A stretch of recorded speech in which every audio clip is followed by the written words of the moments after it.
and in this video I'll be explaining perfect competition simply. First of all, we'll need to go through the characteristics of perfect competition. There are many buyers and sellers. The products are homogeneous, meaning that the products are exactly the same or identical. There are no barriers to entry, meaning it is very easy for additional businesses to enter the market without any costs. And there is perfect information, meaning buyers and sellers will know the attributes of the product sold and also the market price. The market price refers to the price set by the demand and supply of the product. And the market clearing price is when demand equals to supply, which gives us a price of P1.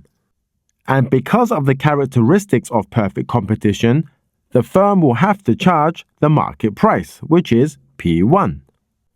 So when people say firms in perfect competition are price takers, what they really mean is that they have to take the market price of P1. And this is due to the characteristics of a perfectly competitive market. Now moving on to normal profit, and this usually happens in the long run. Now when it comes to calculating the quantity in any market power or theory of the firm diagram, it is assumed that the business is operating under the assumption of profit maximization. And this is when MC equals to MR. I have a detailed guide on the explanation of these curves and objectives in the description below. So in this diagram, when MC equals to MR, this gives us a quantity of Q star. And at this quantity, the average revenue is equal to the average cost. In this diagram, you can see that the price multiplied by the quantity, this equals the total revenue, which is the purple box. And at the very same time, the average total cost multiplied by the quantity, this equals the total cost in the red box. You can see that the boxes are exactly the same. Therefore, normal profit has been achieved when total revenue equals to the total cost. Moving on to how to illustrate a profit in perfect competition. And this will always happen in the short run. Let me show you. Similar to the previous diagram, we are assuming that the business is running at profit maximization, which is MC equals MR. This gives us the desired quantity at Q star, and at the quantity of Q star, the average total cost is less than the price. And this gives us our purple area of profit. And this area of profit is not sustained in the long run. More on this later. Now moving on to perfect competition and losses in the short run.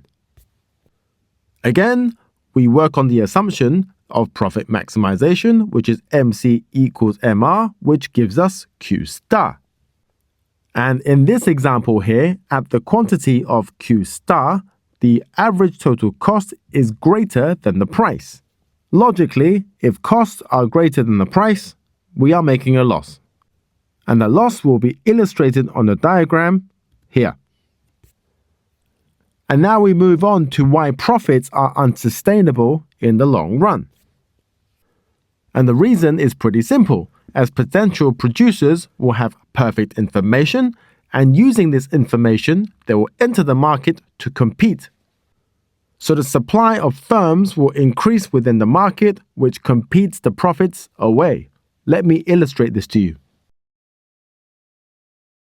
Before the supply of firms increase from S to S1, we can see that the market price for said product is P, and the firm can only charge P star for this product. But as the price charged is greater than the average cost, this firm is making a profit. But once the supply of firms move from S to S1, the quantity increases from Q to Q1 and the price decreases from P to P1 due to the price mechanism. And as the firm is a price taker, they will have to charge the market price of P1. So the firm will be charging the price of P star, which equals the firm's average total cost, which means they are making normal profit. Now moving on to how losses are unsustainable. This is because producers that are making a loss usually will leave the market, and the supply of firms will decrease. Therefore, the market price will increase and the losses will disappear. Illustrating this in a similar fashion, at the market price of P, when demand equals supply, the firm will be charging P star, which is below its average cost. The firm is clearly making a loss. And when firms are making a loss, they tend to leave the market. This shifts supply from S to S1. And because of this, prices increase from P to P1 and quantity decreases from Q to Q1. The firm is now able to charge a price of P star, which equals its average total cost, and as a result, making normal profit.